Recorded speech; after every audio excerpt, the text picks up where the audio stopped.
Hey everyone, and welcome back to Fine Print. Today we continue the AP Government and Politics review series with Unit 4.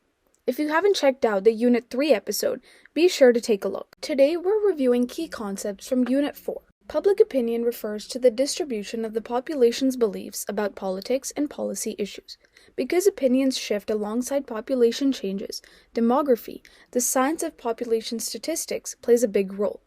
This information is collected through the census, which documents population changes every 10 years. One major demographic topic is immigration. If current immigration patterns and birth rates continue, the Latin American population is projected to grow significantly, even surpassing the Anglo-Saxon population of the United States. The United States has experienced multiple waves of immigration. The first major wave occurred in the period after the Civil War, when most immigrants came from northwestern Europe. The second wave brought immigrants from southern and eastern Europe in the late 19th century. After World War II, the third wave consisted largely of immigrants from Central America and Asia. Together, these shifts contribute to what is often described as the melting pot, referring to the blending of cultures, ideas, and peoples that continually shapes the American identity. This ties into political culture, which is the shared set of values within a society. This changing landscape also leads to the concept of a minority majority. This term refers to the projected demographic shift, where the United States will reach a point at which no single racial or ethnic group makes up more than half of the population. Instead, the groups that have historically been considered minorities collectively form the majority. Different immigrant groups experience different economic and social outcomes. For example, Asian American immigrants tend to be among the most economically successful, often arriving for educational opportunities and entering business, technology, or professional fields. In contrast, Native American communities remain among the most disadvantaged, facing high levels of poverty, poor health outcomes, and limited educational access. Another demographic trend is the Sun Belt movement. Many Americans have moved from the Rust Belt to Sun Belt states, often for better weather and increased economic opportunity. This regional shift affects representation in Congress. Through reapportionment, seats in the House of Representatives are redistributed every 10 years based on the census. Another key trend is called the graying of America. Americans are living longer due to medical advancements, meaning the senior citizen population is growing faster than any other age group. This creates concerns about the long-term sustainability of programs like Social Security. Politically, older voters tend to participate at high rates and often form powerful voting blocs. For example, in states like Florida, older voters sometimes oppose policies that increase taxes for school systems, even though they may not directly use those services. Political socialization is the process by which individuals form their political views. Family is typically the strongest influence, but mass media and schools also play major roles. Media can shape perception by focusing on dramatic or extreme events, and the schools help students internalize civic values and understand political processes. Public opinion is measured through polls, snapshots of a small group meant to represent the broader population. Good polls rely on random sampling, ensuring everyone has an equal chance of being selected. Every poll also has a sampling error, which reflects how confident we can be in its findings. Political ideology refers to a coherent set of beliefs about politics and public policy. When describing liberals and conservatives, 5 basic distinctions often come up. Liberals tend to support less military spending, oppose school-sponsored prayer, support affirmative action, prefer higher taxes on the wealthy, and believe social programs should address the root causes of crime. Conservatives, on the other hand, tend to support more military spending, favor school prayer, oppose affirmative action, prefer lower taxes overall, and believe in punishing criminals as the best deterrent. Polls play a big role in democracy. Supporters argue that polling strengthens democracy by giving the public a voice. Critics, however, argue that polls can distort elections by creating a bandwagon effect, where people support whoever appears to be winning. Pollsters can also influence responses by changing the wording of questions. Election day exit polls are one example of how polling can affect public perception before results are finalized.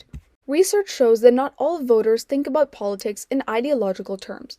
Only about 12% are ideologues, consistently connecting their opinions to broad political principles. About 42% think about politics in terms of group benefits, whether certain groups they like or dislike are helped or hurt. Another 24% judge politics based on whether the times feel good or bad, known as the nature of times category. The remaining 22% vote based on party loyalty or personal impressions of candidates rather than specific issues. In recent decades, there has been a slight trend towards conservatism among many voters. Swing voters, however, tend to focus less on ideology and more on practical outcomes. For example, the 1980 election was largely about dissatisfaction with President Carter. In 1992, economic downturns helped Bill Clinton win over key swing voters, even in Republican states. Political participation includes all activities citizens use to influence political leaders and policies. The U.S. has many pathways for participation.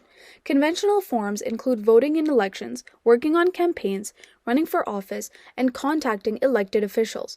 Unconventional forms include protests and acts of civil disobedience. The relationship between politics and the media is also key. After the Watergate scandal, trust between politicians and journalists has declined, and media coverage has become more skeptical. News reporting is often criticized for being superficial, dramatic, or out of context.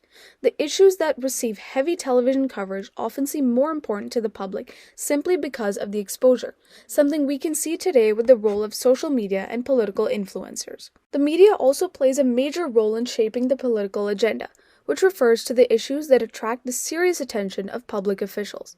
Policy entrepreneurs, individuals who invest their political resources into pushing an issue, often use media to draw attention to their causes. Many political events are now staged with media coverage in mind. Interest groups, for example, often organize events specifically for visibility. Mass media also acts as a watchdog by questioning government actions and evaluating new proposals. Candidates can now communicate directly with voters through media, reducing their reliance on the political party itself. Even though we live in an information society, greater access to information hasn't necessarily led to a more informed electorate. Political parties themselves can be understood as a three-headed political giant. First, there's the party and the electorate, which includes voters who identify with the party. Second, there's the party as an organization, which includes the national party, state offices, local headquarters, and staff. Third, there's the party in government, consisting of elected officials who belong to the party and aim to implement its policy goals. Parties perform several key tasks. They nominate candidates, run campaigns, provide cues to voters, articulate party positions, and coordinate policymaking across different branches and levels of government. Rational choice theory helps explain how voters decide which party to support, focusing on personal interest and expected outcomes. There are also different types of primaries. In a closed primary, only registered party members can vote. In an open primary, voters can choose which party's primary to participate in regardless of affiliation. A blanket primary lists candidates from all parties on the same ballot, allowing voters to pick candidates from different parties for different offices. Local parties once played a larger role, especially in big cities through strong party machines. These organizations relied heavily on patronage, awarding jobs and services in exchange for political support. Over time, reforms and changes in campaign financing reduced their influence. Coalitions form the backbone of party politics. A coalition is a group of individuals or groups with shared interests that reliably support a political party over time. And that's it for Unit 4 of AP Gov and Politics. Stay tuned for Unit 5, and until then, keep reading between the lines.